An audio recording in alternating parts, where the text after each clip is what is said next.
There are two kinds of activities I find myself wanting to share now. What I call cosmic activity, which is the activity that this body was divinely created to perform, actually. And there's the activity which is mental activity, which is the kind of constantly chatter that goes on in our mind, and always fantasizing and projecting, which is an activity that distorts your natural harmony. It distracts us from our natural harmony.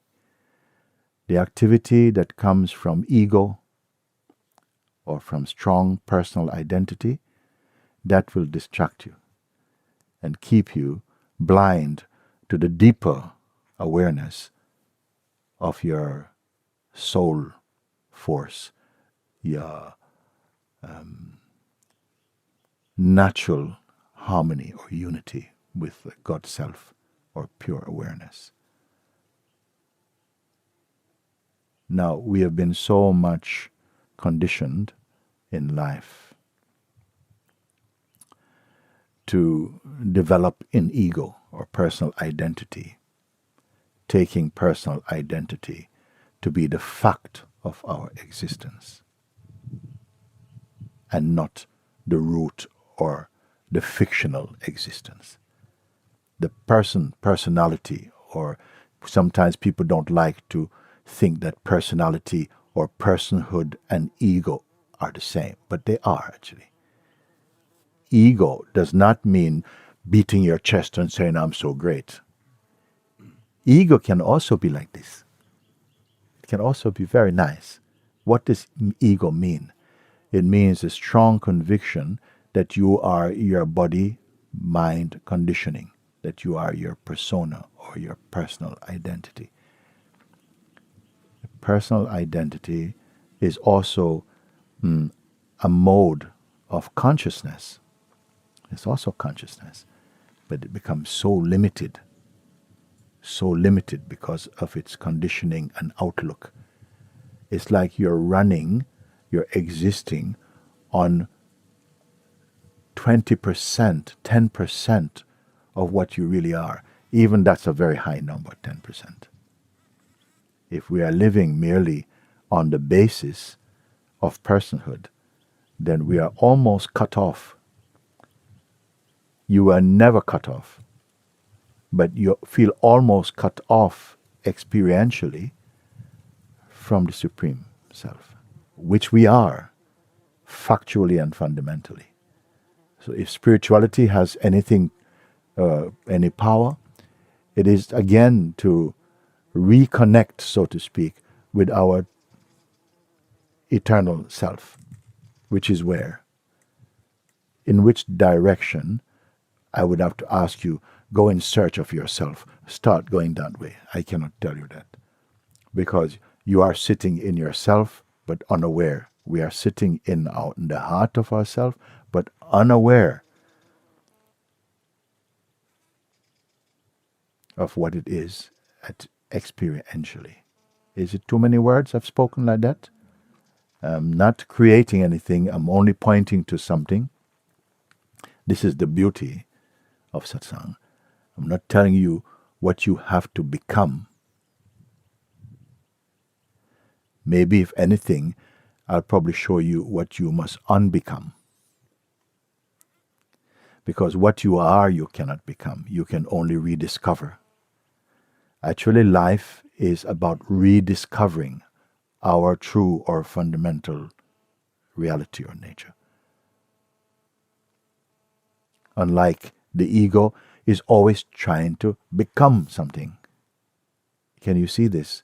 We're always trying to become a better person, trying to become more loved, trying to become accepted, trying to become successful in the world, trying to become famous, trying to become rich, trying to become powerful, trying to become. So few beings. And I count you inside that few. In this life, or in any life, I've begun to discover and to deconstruct from the delusion mentality, to rediscover our fundamental nature. And it's not like when you get over there. No, every moment. Once you've begun to recognize, every moment is like you're expanding in consciousness again. Every moment, at least, should be your attitude. You're constantly maturing by grace. Because grace is just another word for what you are. You're opened to grace. You're under God's care. I stand with every word I'm sharing with you. In our world, many people cannot be quiet. Too much mental junk food, emotional junk food. So nobody is keeping quiet. Even to say keep quiet, at a certain point there's nobody to keep quiet. There's just quiet. But in the beginning, you have to be told, keep quiet. Make effort. What's the effort? Is the effort to keep quiet? No, the effort to not engage with the noise. That is also quiet. If I say try and focus on being quiet, then it's effort to be quiet. It's not quite the true quiet. But if I say you can allow the noise, the movement, but don't identify, then it's easier.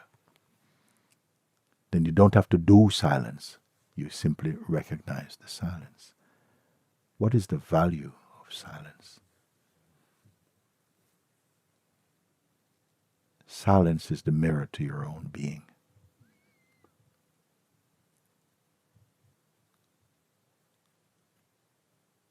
Even in satsang, I say, if you pay attention, you see the mind movement, identities playing, but you stay only to observe it, but don't identify. This is powerful exercise for everybody.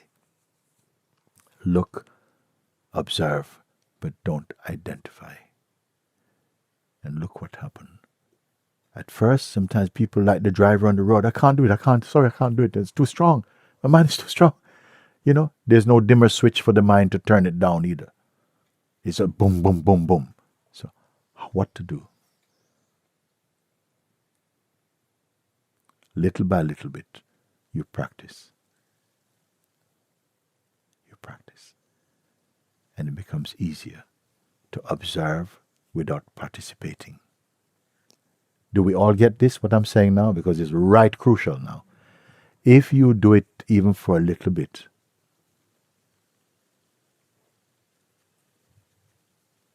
I was even saying to some people, do it for 1 minute at a time.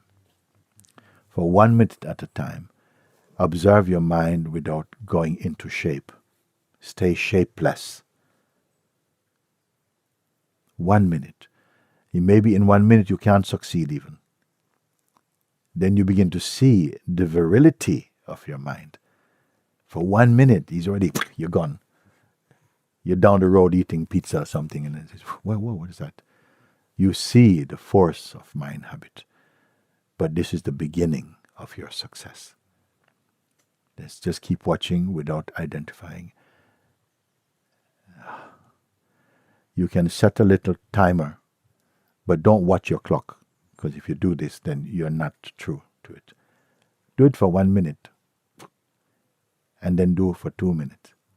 Try to see, just at first it's like effort. It feels almost impossible. But stay with it. And gradually you'll feel somehow. If you don't identify with what is arising in the mind and the being, naturally and spontaneously, it will throw you back into natural self-awareness. We are very object awareness at the moment. meaning that we are what the senses are bringing, what the mind is imagining. It's like our day is full. Everybody is engaged, working for their mind. Nobody has time. Not even the unemployed have time. They're into something. So observe this thing, and as you observe, you start to see that naturally, just by that, you become naturally self-aware, which means the power comes back just to your own being. And you're going to love it so much that your love for it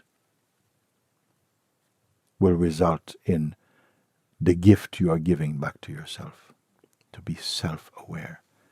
Remember, I'm not telling you reject the world, curse the world, be cynical about anything. Just know thyself. Be aware. Don't learn about yourself only by books. Just like you cannot go to a restaurant and be satisfied with the menu. Okay? Beautiful pictures. Oh, yeah. Oh, no, you cannot do it. You cannot do it. You must put it in the mouth. You must chew. You must swallow. It must digest. Then assimilate. Even you're not doing it. You're not doing. At best I can say you're chewing. But once you swallow, it's out of your hands. Another power is taking over. Everything becomes here. Then after assimilation, combustion. What we're sharing here, I'm not asking you to keep. Use. Follow it. Then it will combust into spirit, which means that it becomes one with you. I am not pointing to anything in the future or in the past. And even now, in the present, I am not even talking about present moment as in time, as a bridge between past and future. Beyond past and future and present. Because present also is manifesting in the unchanging and timeless. But you will not conquer, you will not know it until you are devoted to that understanding. If it's merely concept, you will probably get it. Yeah, yes, we are just a person. No. But you must continue. I read something from the Ribugita not long ago. It was a very powerful statement, and I will tell you what it is again. It says, having come to the realization that the world, all the pictures, all the experiences of the pictures of the world that is manifesting on the screen of consciousness are not stable and are fundamentally unreal. You must abide blissfully and content in that state of your unity as the Brahman self, as pure awareness self. You must maintain that conviction even while functioning as an individual in the world of names and forms. That state, which is your firm abidance in the heart self, is called Sahaja Nishta, the natural state. Having discovered that the world of names and forms that are appearing on the screen of consciousness, waking state, but even dreaming state, meaning that there's some consciousness and there are the images of you and me and this and that and heaven and hell and life and death, and all of this is playing.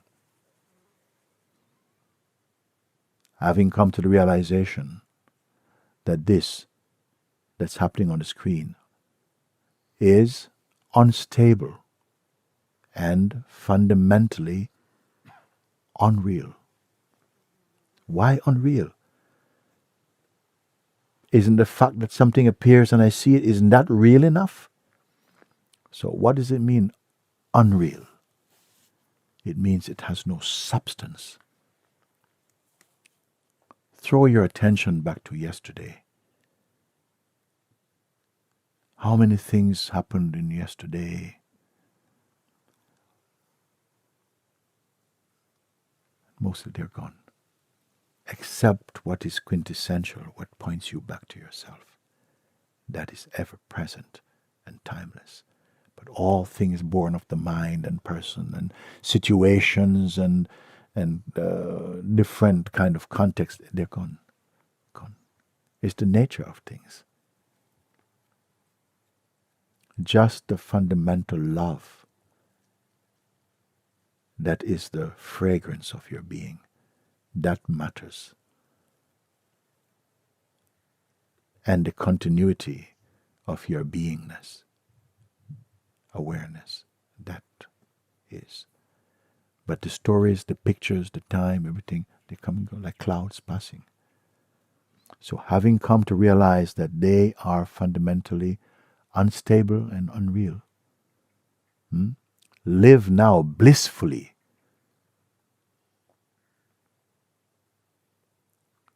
Aware of yourself as the Brahman awareness self. And this conviction must be maintained even while appearing to live as an individual in the world of names and forms. Even though we have to move, but it will be different. For you, your lives have changed. Probably you forgot that when we were living as slaves and servants to our ego mind, we were rarely happy, moments of happiness. But as you become aware of your deeper truth, it's as though you've crossed over from life, from death to life. Becoming aware. You're not so easily disturbed by things. You can feel pain, but rarely does it collapse into states of suffering. Things are momentary, like this, moving. You become much more stable, peaceful. When I say observe the mind, because you don't know, the mind, when the mind stuff comes, it doesn't send an email, I'm coming. It comes. No? But look what, when it comes, even if the thoughts, they come in a millionth of a second, you're already here to see that, well, it's an appearance. You are without speed. Therefore, everything shows up in you. You are the untouched. I'm not talking about you personally, but you impersonally. We must come to be aware of ourselves impersonally. Then as we discover the vastness of the impersonal, then you can take the shape of the personal a little bit. You won't trouble anything.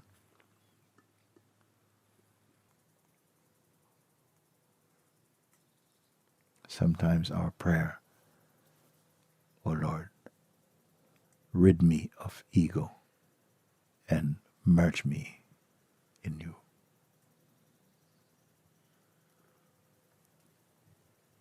This is a very profound prayer, simple, but the most potent.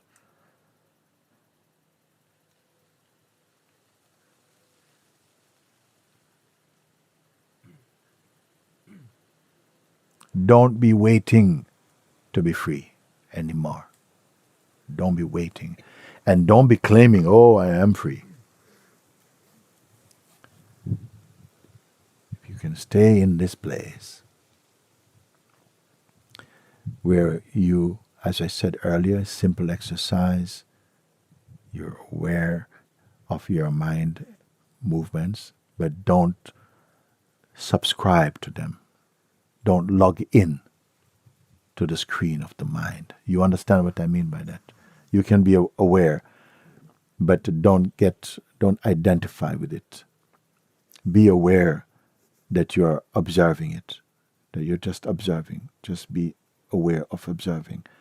And spontaneously, you become self-aware. When you're not fixated upon object awareness, you become subject awareness. You follow? And it's very quick. Now what? Abide in it. Does it mean, call off work sick, give up your job? No. Do those things. When you have a moment, you sit with this until you find that this presence is permeating everything you do. Doesn't matter. Just like if you're working in the marketplace and your name is George, you don't forget you're George. You're doing whatever you're doing. You're not thinking, I'm George. No, you still remember you do. Then anyone says, hey, George, yeah? Did you have to think, I'm George? George. No. And naturally it comes. Naturally, even before the idea of George as a name came, you are already the awareness, you see. Now, what's happening is that the tendency, the habit that for so long we've been identified with our personality and this type of thing, now you begin to watch it. You begin to recognize, wait a second, it's okay. And even if you wish, you may just keep saying in your heart, thank you. Simple prayer, thank you. Thank you, existence. Thank you, Lord. I gave this prayer some years ago. Simple beginning, simple deepening, and every day powerful. Thank you. Thank you. When I give this exercise to some people, they said, thanks for what? Thanks for what? I said, that's how far you've slipped away. Thanks for what? I said, don't worry. I say, just say thank you. And try to do it with some feeling. Don't acting. Say thank you. And thank you. Thank you.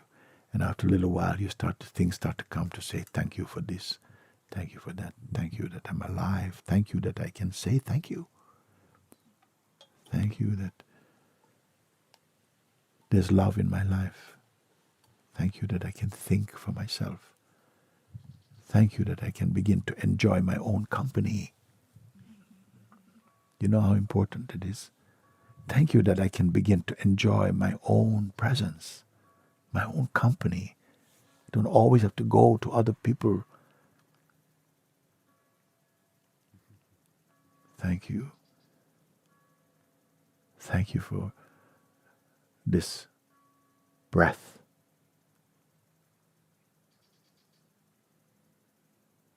Sometimes thank you for this sickness even. Because sickness helps you to throw off the world and to focus in your heart. Thank you for my troubles even. Sometimes people say, thank you for my troubles. I need the trouble to get out of trouble. I need to go, to rise up again. Just thank you, thank you, thank you, thank you. And see how effective at transforming your vibration. Just this one. Thank you. Thank you that I can be here. Thank you that I can listen to the birds or to see the sky and feel joy in my heart. Thank you I can drink fresh water.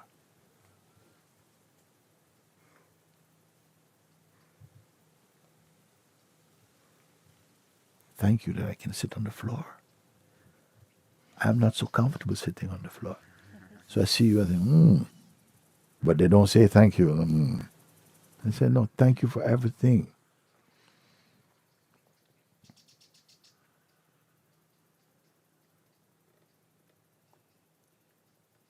That already, these things, simple pointers to refresh your being.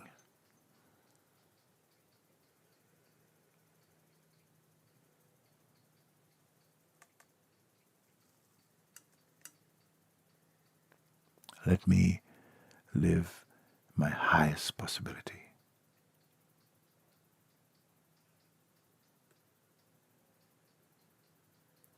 Not a possibility created in my mind, but that which I am appearing in this form to do. Let that happen. But above all things, that I found myself as I am. And that's not a personal success story.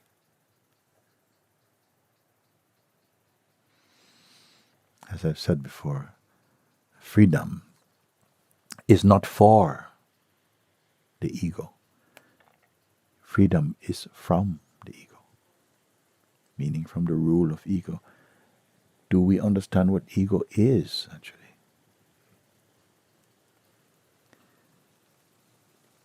Ego lives where we are unaware of ourselves. It manifests as a sense of just a personal, private identity. Gradually, don't say throw it away, you can't do it. Just keep remembering now who you are.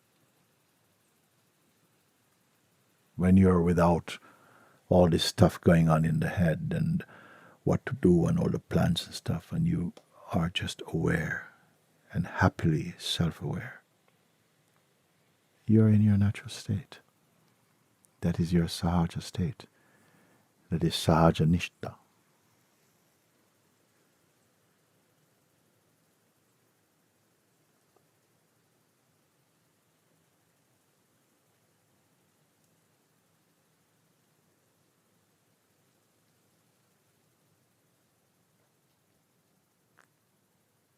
Having listened and sat together, what can improve upon what is here right now?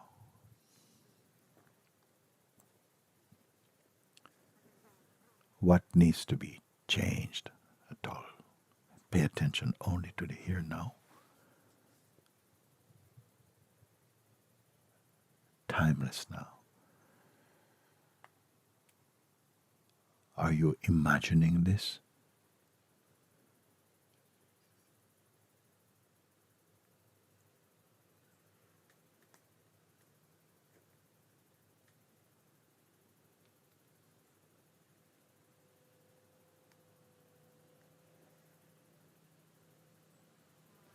Can you be other than this?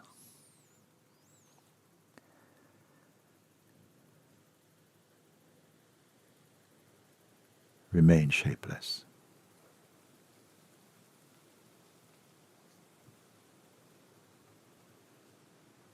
Then all shapes can play, but all shapes are momentary. The shapeless is timeless, limitless.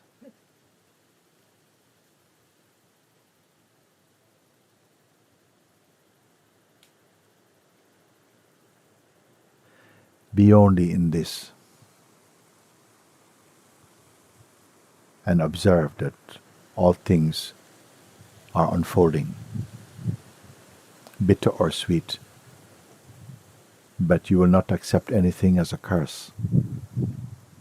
And you'll find that somehow some energy is supporting you all the time. When you're a person, this is not available. You're on your own, but personally. But when you're in your heart, you're on your own, but universally.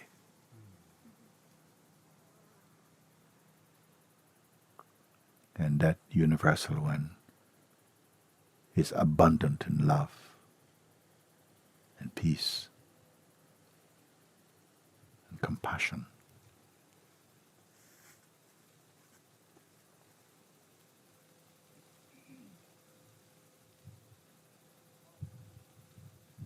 And that has been the game of the existence.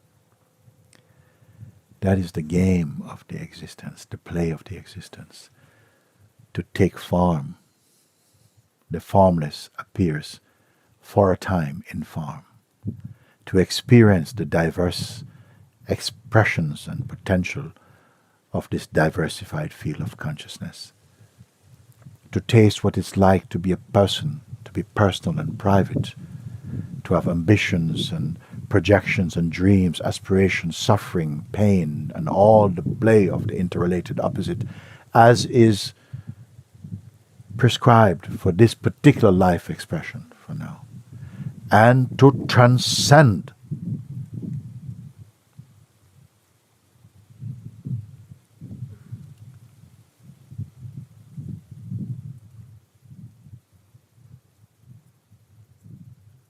to prove the greatness of the supreme awareness self, above all the limitations of personhood. Of course, the mind and personhood is going to promise a lot, all the things of the world.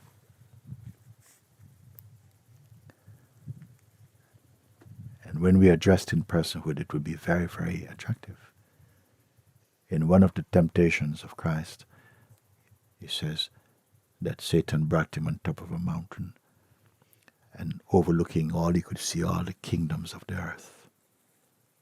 And he says, all these things, all this I will give to you, because it is given to me to impart to who I want. All this can be yours if you only bow down and worship me, Satan say. And Jesus answered, it is written, thou shalt love and honor the Lord your God only, and him only you shall serve. What is the Lord your God? The supreme self, the supreme Lord of the universe. And why could he say that? Because he was in his heart. It has to be in your heart. Your heart knows these things without having to go to university. It knows these things because it is the universe self. All that the world can give you as a person will all turn to dust one day. Kingdoms and kingdoms have gone before our time, as we are now.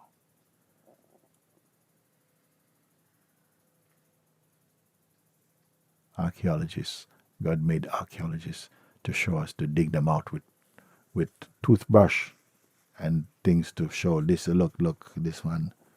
This is the one of the tooth of the Pharaoh. Yeah, and this is where they lived. We always think every generation, every era in the human existence have always felt we're at the top, we're at the front of everything. It has happened before and before, again and again, again and again. We come to this place and we destroy our civilization because we were not civilized enough to know God, to know ourself in the highest sense.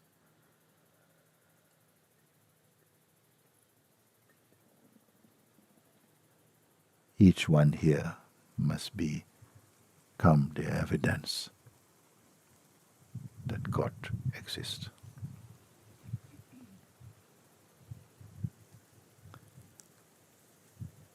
Just by your simple life, not sending you go out and preach to anyone, just in your simple life, not hiding away and not trying to shine.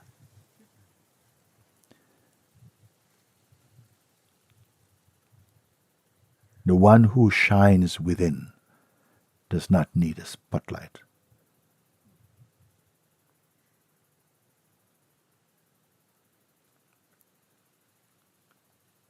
Be available to universal consciousness. You will never be disappointed. You will never be disappointed.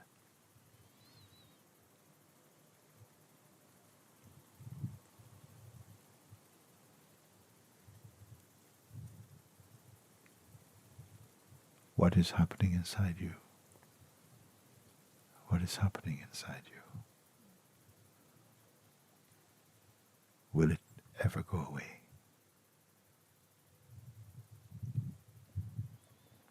What are you realizing? What are you being shown? Will it fade? Because the mind will rise up. Mind will rise up as though to deceive you, to distract your attention. But you'll be here to see him. In your seeing you will know, I am the unfading one. You will know that in your heart, you are the unfading one. You must be here first before anything else can be seen. Find out who this you is. You must be here first before anything can be perceived. Find out who this one that you are is.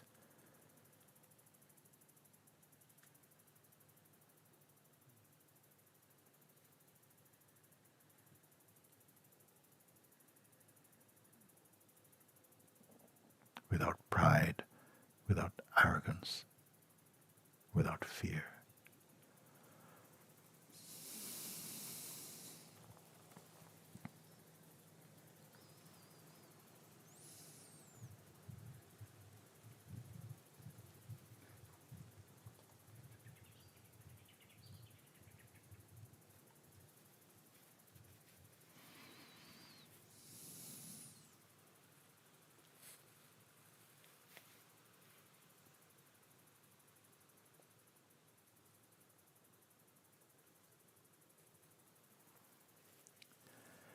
If a diamond falls into mud, and is covered in mud,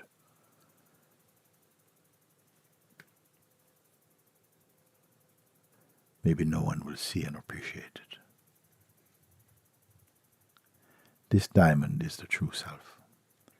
The mud is the mind and the person. When the mud is washed away, you see the diamond lost to nothing at all.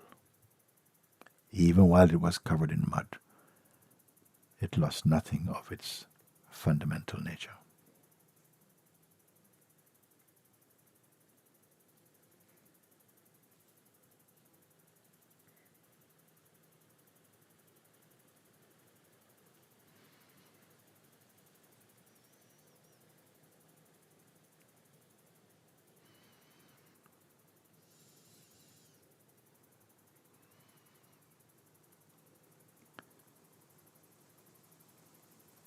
Don't think. Thinking is totally inappropriate for you now.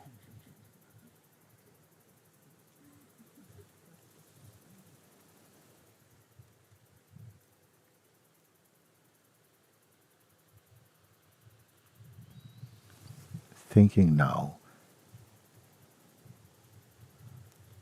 is disrespectful to your being.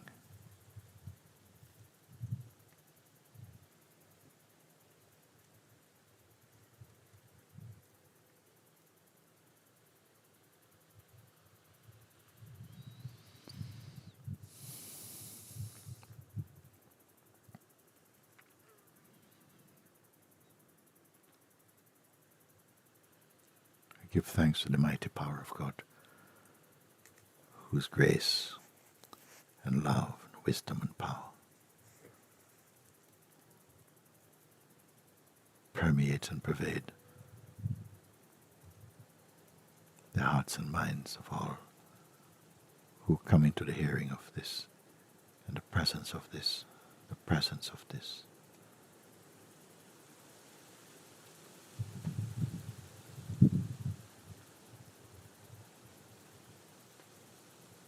And all who holds in front of them the mirror of God.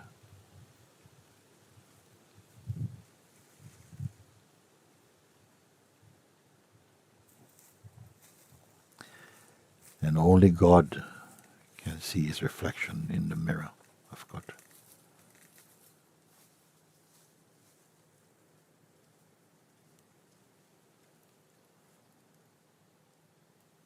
And blessing upon you each one. that in allowing your heart to see its own face, we are redeemed.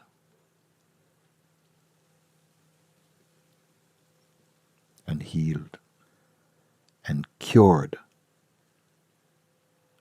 of delusion, and continue to grow in pure consciousness.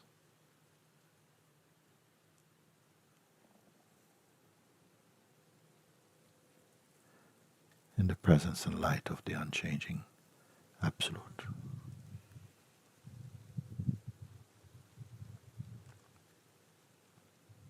Let it be so. Let it be so.